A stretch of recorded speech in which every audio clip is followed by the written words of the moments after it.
Welcome to Debut Writers, the podcast that takes you on an inspiring journey through the world of writing and publishing. We are your hosts. I'm Bree. And I'm Anne, and we're thrilled to be your guides as we talk tips and strategies to help you become a successful writer and get your work out into the world. Today, we are talking about our personal journeys, why we're here, and realistically, what it takes to write and publish a book. Anne, do you want to kick us off with your personal journey? Yeah, so my personal journey started many years ago when I decided to write a book, and I thought that sounds easy. Just, toss it out there, sit down, write the book. That's not hard, right? Everyone does. And that's kind of what this episode's about too, is the fact that I was that person that sat down and I wrote my story because it was a therapeutic, cathartic write. I needed to put it down on paper. And I spent so many hours and so much time doing it. And when I came to the end of writing A Lost Woman, the message to me was so powerful that I wanted to share that with other people and help them, work through this cycle of violence and hopefully break that cycle of violence. That's kind of what the story is all about. So then I literally Googled, how do you publish a book? I was so green. I had no clue what I was getting into. And I mean, that was probably a solid 5 years ago. And now I'm the director of acquisitions for a publishing company, and just what I know now versus what I know then is it's an incredibly plethora of knowledge. And so again, why we wanted to kind of start this podcast is both of us have had a very educational journey through writing and publishing a book. So just kind of getting together to share as much of that as we can with you guys and hopefully help you decide whether or not you want to write your book, and if you do, how that works, and then how do you get published. Absolutely. And I think a lot of people write too, it starts as a therapeutic. I know that that's kind of been my space too. Um, Even though technically I will hopefully be a debut writer. So I'm also going along a little bit on this journey because I haven't finished a book like you have. So I have a bit of a different perspective in in the work that I've done with authors or the people that I've connected with. So hopefully you can relate to one of us being in different spaces and different places on this journey as well. So with that though, my background is more so, I guess if I took it all the way back, I've been an avid reader my entire life. I've always enjoyed books, and 15 or so years ago, had you asked me, I wanted to get into publishing, and life kind of happened. I didn't go down that path, but I still always in the back of my mind was like, what if? What if I did that? What if I did that? And about a year and a half ago, that was kind of when my real journey in this publishing space took off. And so I've been working now as a proofreader, editor, and book coach for a couple of different authors. I also co-host another podcast called Narratives and Nightcaps, which is in one part a book club sort of podcast, diving into different genres, different authors.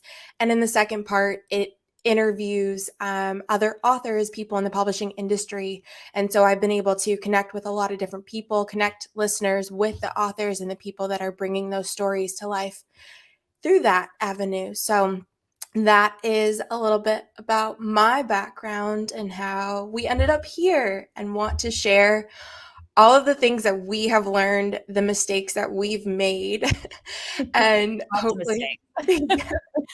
hopefully help you on your path. So this episode is to start things off about, let's be realistic as a writer, as writers.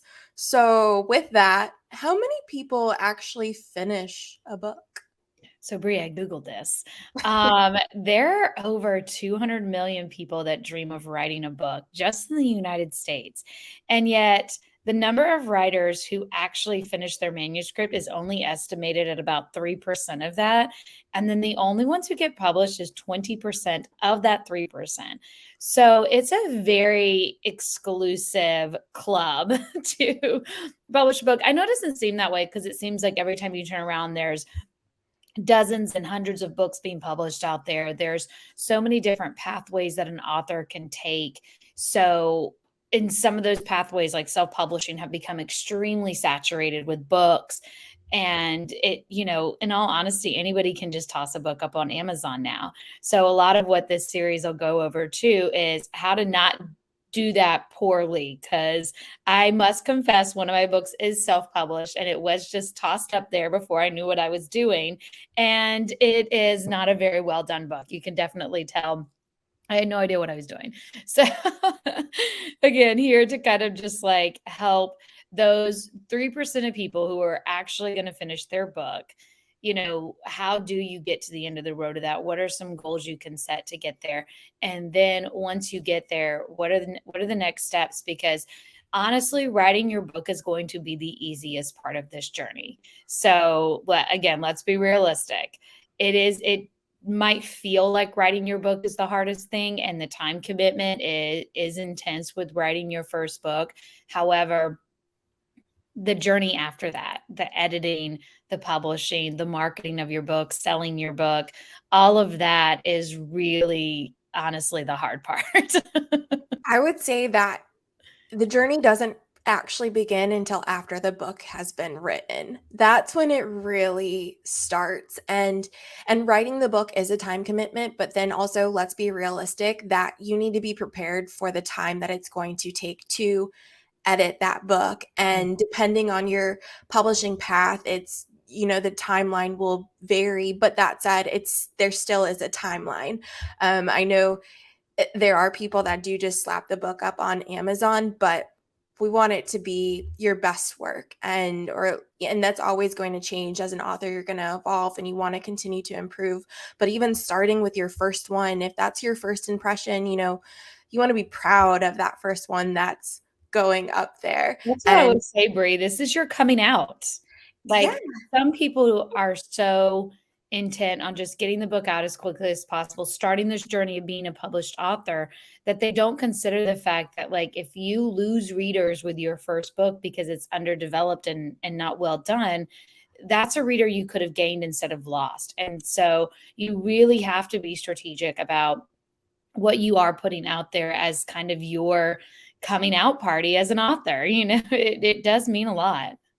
absolutely. And I've worked with a couple of authors that have been that way. They just want it, they finished the book. It took them however long to get it done, and they want it out there as quickly as possible. And that's a hard conversation then to say, okay, hey, we need to bring you back to reality real quick because this is really just starting. And so if you can go in with that mindset ahead of time, just prepare yourself, I think you're going to be in a much better position when that time comes. You've finished your book and you should celebrate that milestone when you have come to that, but then be realistic about the next steps to make it the best book that you can in whatever position you're in before it goes out into the world. Yes. And you have to also just, when people ask me this, so like after I published my first book, everyone was asked, they were like, oh, I'd love to write a book one day. What's your main piece of advice? And I'm like, really love your story, because A Lost Woman, the book that I wrote, the first version, that was one of 10 versions of the book. I rewrote that book 10 times before I finally got to the one that was published. And even then, I still was not happy with it, by the way. I remember writing it the first time and thinking, okay, when I can fully read it through and not make a single edit, then it's ready to query. No, let's be realistic. That is not how that works, because a writer will never read their story and not want to change something, not want to tweak something, not want to move something around. And sometimes you can cause a problem. You can hinder yourself by doing that, making changes that potentially now push the book into a space that readers don't want, or push it into a different genre that maybe isn't going to be as successful for that book. Or you changed one thing and now that agent's like, I just didn't like this one part about the book. Or like for me, I took out a bunch of scenes afterwards because Stephen King on Writing, if you haven't read that, read it. Skip the first half about his life, but read the second part about how to be a writer. But that book changed me. I mean, it was, instead of editing as I went, instead of changing the story constantly, it was just sit down and word vomit that book onto the page, because you can't edit something you've never written. You can't publish something you've never finished. So that was kind of the mindset I had to sit down and go with. And it really changed how I wrote the book. And again, I mean, it is just the start of your journey to finish that book. There is so much time that's going to go into the rounds of edits, the critique partners you're going to need to get, the beta readers you're going to have to get feedback from. I do always kind of caution though, because I had a beta reader tell me one time that they didn't like the ending of a different book that I've written. And so I changed the entire book. And then that took a lot of time and a lot of work to change that ending. And then I didn't like it. I wanted to go back to the original ending. So, always take people's advice with a grain of salt. Absolutely. Sometimes it's not the best advice, but it does. It takes a lot of time. And it's not just time commitment. Sometimes there can be a huge monetary commitment to writing too. Hiring those professional editors, if you do want to self-publish, hiring book cover designers, interior formatters, marketing, like all this stuff. Like, people have this romantic view that writing is free, and it is not. No, and that's a huge misconception, I think, especially with self-publishing, I would say, or even in the traditional publishing space, people kind of think, "Oh, queried my book, the publisher took it, and now I don't have to do anything." And that's a huge misconception. There's still a lot of marketing. Today, as an author, you need to be ready to talk about your book and in many different ways and in many different spaces. But to go back to that, the self-publishing, definitely there is a monetary commitment to that. And it is important too to have those professionals involved in your book to ultimately make it the best that it can be and to edit it, to help you market it. And so you need to sort of look through the different options of, okay, at what step am I going to involve someone else? How many people? Maybe lay out and budget for what that's going to look like. But it's a time commitment and there is money involved. Yes. And that's what this journey kind of is with debut writers is we're going to break all that down for you. We're going to take it from the very beginning of like, okay, how do you start outlining your book? How do you know if your idea is a good idea and worth your time? We're going to break all that down for you as we kind of go through this series. So definitely follow us if that's something you're interested in and that's the journey you're going to be on, because we're going to take all the things we're kind of talking about this episode and break them down and go through them one by one so you can kind of understand what each part of that is, because there's so much to this world, and it's incredible the level of behind the curtain scene that I've received working in publishing and what I've learned, because it's incredible the stuff that actually happens and the way it really works. And there's such a romanticized view of publishing, such a romanticized view. And so kind of being realistic to say, like, that's not actually how it works. Like, Right. your publisher will not market your book for you, by the way. Like, that's a huge misconception too. Unless you're a lead author, which that's 1% of people in a publishing that are signed in a publishing company, your book is not marketed. And you as the author have to really take that on and be ready to, like Bree said, put yourself out there. Long gone are the days of just like writing a book and nobody knowing who you are and like just sitting in your cabin in the woods. That doesn't exist anymore. Yeah, Anne and I love to joke about all of the movies and that really make it seem like, oh, I flew to New York and I had my manuscript and someone picked it up because I met them at a bar. And It's not how it works, Reese Witherspoon. not. And don't get us wrong, we love to watch those. So we're not going to hate on any of those, but that's not the realistic Well, path. there was this Hallmark movie that we saw, a Christmas Hallmark movie that Brie and I watched, and the woman had an agent before she ever wrote a book. And I was like, and then she sold her book for $1 million. I was like, that's not how that works. In some other universe, there you go, but that's not how it works. So we're gonna be honest with you, but at the same time, like, we want to cheer you on through this. And so if we can do that in any way, hopefully this helps you with that, helps you know that at the end, like, it's totally worth it no matter what path you end up going on.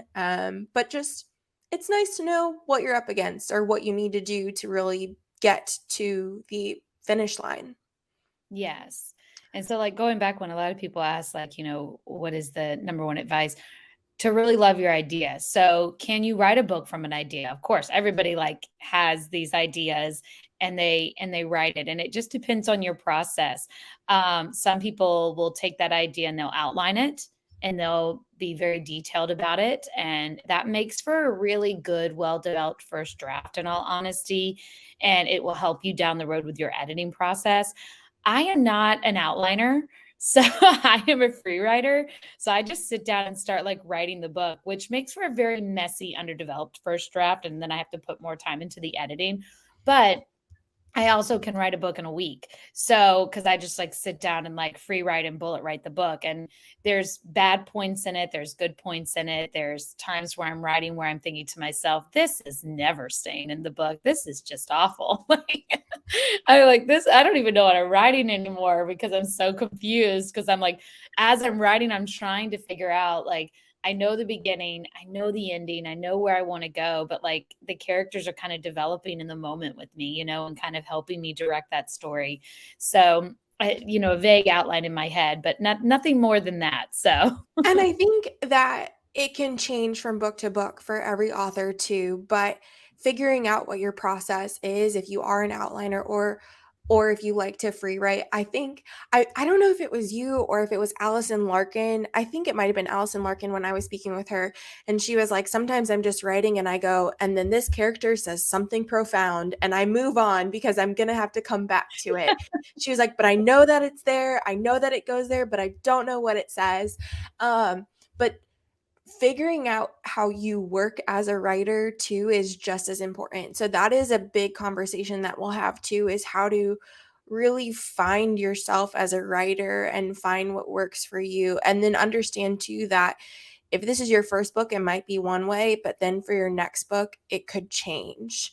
And that could be because you as a writer change or just your story changes, and maybe you are going through or going to a different genre or something, so your process might change.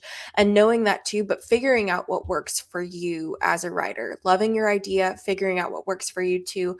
I would add that having an idea of what your goal is can be really beneficial before you start writing or in those early stages as well. And again, that can change by the time that you finish it, but I've seen so many authors that have no idea what their goal is for that book, and then when it does come time to decide, they really struggle to figure out what path they want to go down. And so if you can know what's really important to you with your book and your why and your message, I think that can help you, come time to publish. yeah, something that really helped me out after the fact that I now do before I write any book is after I wrote A Lost Woman, and then, I'm in the querying trenches, I learned about this thing on Twitter called Pitch Fest, which it doesn't exist anymore in the way that I used to participate in it because that was a while ago. But it was, you had to write this like Twitter sized pitch of your book. And it's, there's a formula to writing it, right? So I go on to write my pitch, and what are the stakes? What? And I'm like, I don't know. And so I worked with a friend of mine who had done it a couple of times before, and she helped me craft this amazing pitch. But once the pitch was done, I realized, I was like, so my book's got a problem, a real problem. Like, I gotta go back and I gotta add some more stuff into this book, because I realized that my book really didn't have stakes. It really didn't have something that would pull the reader along through the entire story.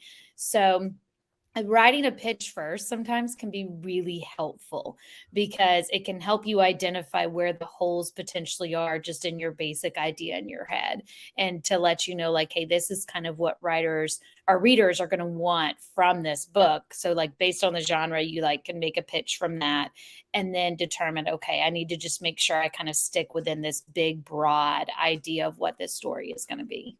I think that can, even if you're more of an outlining person, developing your pitch first can sort of help you with that outline. I know that that's what I've done with the book that I'm writing, is that when I kind of felt, a little bit lost as to like where I wanted it to go, I actually did the same. I took a step back and I said, okay, let me write my pitch. Like, what do I want this to be. And that really helped guide the whole entire direction of the novel. Yes, definitely. We actually, so for the publishing company I work with authors on developing their book proposals. And that's the first question. What's your book pitch? And it is sometimes the hardest question for authors to answer. Just to put your book in a couple of sentences is very difficult. And I get it because like if you ask me to like pitch my book to you, I'm like, it's about, and then I just kind of struggle because I'm like, I forgot that amazing pitch I wrote and got published on all those years ago. But so it's like one of those things where it's like you've got to be able to describe your book in a couple of sentences because book signings, publishers, agents, that's all you get with them is a few sentences to really encompass the entire idea of your book. You don't have an hour to tell them what Mm-mm. your book is about. No. You have to, it's your 30-second elevator pitch. You've got to make it quick and you've got to be able to tell them what your book is and hook people right away with that. And your query can't be longer than 150 words. So it's not a synopsis. It has to be real quick, real sweet, and it definitely has to leave the reader. Your pitch and your query should leave the person being like, okay, I've got to write this book. Like, I really want to read it. It's not telling me the entire thing to where now I'm like, okay, well, I guess I don't need to read it now. Thank you. Okay, so do you have to have an MFA to be a good writer? I don't think so. I'm going to go ahead and say just a flat no. I mean, I don't have one. I know tons of best-selling authors who don't have one. Unfortunately, I did not get the writing bug or the want to become an author until long after my college career. So, and I was in a position where I did not have the time nor money to go back and get a creative writing degree, get an MFA or anything like that. Now, do I think that if you go into college and you go and get a creative writing degree, an English degree, you go into your MFA, that's awesome. I think it's only going to open doors for you. It's only going to make you a better writer, but it's not required, not even close. No, of the authors that I've interviewed or talked with, I can't think of a single one right now that does or went to school for it. And like you said, I think it's awesome. I mean, in hindsight, I wish that that's what I'd gone to school for and, had practiced that art a little bit earlier on. But that said, you definitely don't have to. I know that there are so many people that have had that bug early on in life, but just couldn't take that through their college career or anything, but that has not in any way stopped them from becoming a successful author. Yes, I think there's tons of people out there who have wonderful stories. And that is where Bree comes in. Because that's sometimes like if you do have a great idea or you really want to put a book together and you're just struggling with feeling not confident about your writing or not sure where the story is going to go. Or honestly, to me, an author coach helps you not waste time. Like I've done I've helped some authors get started on their books. Bree has brought us some amazing books to publish. And it's one of those things where they've saved so much time. Like I think Bree, I mean, our author coaches with our publishing company, Bree's one of them, and it's 3 to 6 months and your book is fully developed. That's a huge time saver. If you've been working years on your book and you've been struggling on it to like have somebody in your corner cheering you on, brainstorming with you, holding your hand, being like, okay, did you write today? Like you got to get something done. I That's need that right I think that's another really big misconception about it is that writing doesn't have to be and really shouldn't be a lonely process. now. It helps to have someone also invested in that story and helping you through those plot holes or that character development or when you're just stuck and you have this unanswered question. But also that person is generally going to be someone that is going to ask you tough questions about your book. And so it has to be someone that you're willing to listen to and but collaborate with as well. And because it isn't, it's just not something that you should have to do alone. It helps to have someone that you can come to completely authentically and just say, okay, here's where I'm at with this part of the book. What do you think? Maybe you see two different directions and you're just really struggling to narrow down which way you want to go. And that person is I mean, they're like your brainstorming session essentially, and then helping you develop that so that you are staying there, or staying in line with that. I think also, I've had an author recently that I've been working with who the first 50% of the book, I love it and it's great. And then the second 50%, I'm like, I think you wrote 6 books in this second 50%. We need You to got lost. yeah, I'm like, you went down, you did. You got a little lost. You kind of went in a few different paths. So let's bring it back and let's talk about why are you writing this book? And I'm like, because of those 6 different paths you went down, our story is there and we just need to bring it back to what that is. So don't feel like you have to do this alone. It's Yes. not, that's not at all the case. I remember secretly meeting with my very first agent. It was at a writing festival here locally, and you could pay to spend 30 minutes with a literary agent and get their honest feedback. And I did, and I met with her, and she was absolutely lovely. But I just remember her opening my folder, taking a quick glance at it, and being like, "So, how long have you been doing this?" Well, this is my first, and I haven't been doing it that long.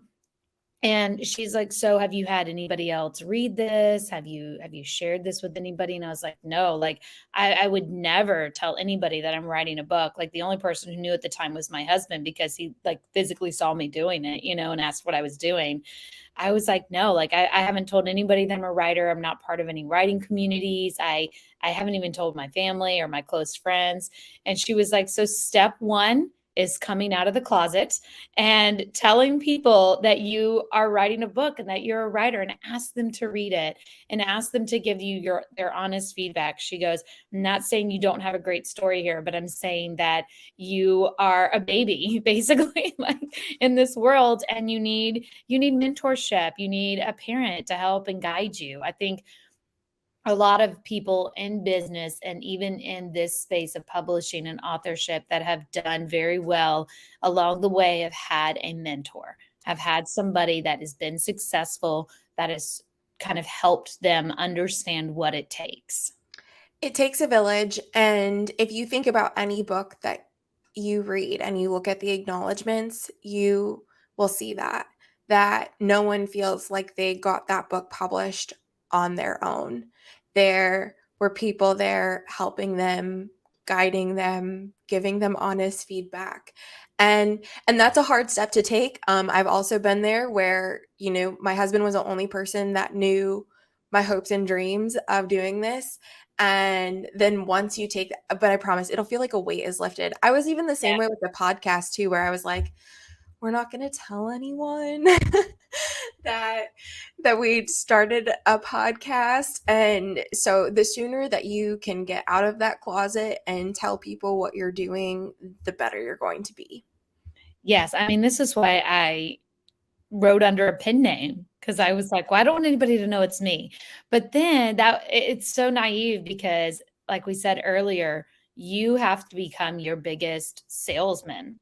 Like you have to put your face out there, you have to put yourself out there. You are going to be the one that gets this book sold and gets the attention on this book. You cannot depend on a publisher to do that for you. That is winning a lottery ticket, having them do that for you. So that, think about it like that. You're going to have to do it yourself and just keep playing the lottery, but like that's what it's going to take to get that kind of support from your publisher. Absolutely. We could go on and on about all of that, and that's what we're going to do in the upcoming episodes. So, this whole series are just different things to think about before you start your book. But couple of key points that I think we should tap on just from this episode alone. So, I'll just start by saying one thing you were talking about, your first draft is not your final draft. Be prepared for it to change a lot. Be okay with that. Be okay to type something and say, and then this character is going to say something really impactful and move on, and you'll come back to it. That is obviously step one, is getting the book written. You have to write the book. You can't publish a book and not without the book being written. So, but know that your first draft isn't final, and that it's going to change a lot, that there are going to be people involved that are going to want you to change things as well. What would you Yeah. say is your I key? would say that you're going to have to make a huge time commitment. And you've got to be willing to, I think, in the acknowledgments for my first book, I thanked my family and I apologized to them because I missed out on a lot with them. I missed out on a lot of things that I could have been doing with them, but I was writing instead, or I was going to events to meet people, to try to get an agent, or spending time writing queries. Like, it is an extremely time consuming thing. And to also wrap your mind around the fact that there will be a monetary commitment. Traditional publishing, hybrid publishing, self-publishing, there is a monetary commitment at some point somewhere. So start putting that money aside like you would for like a home renovation.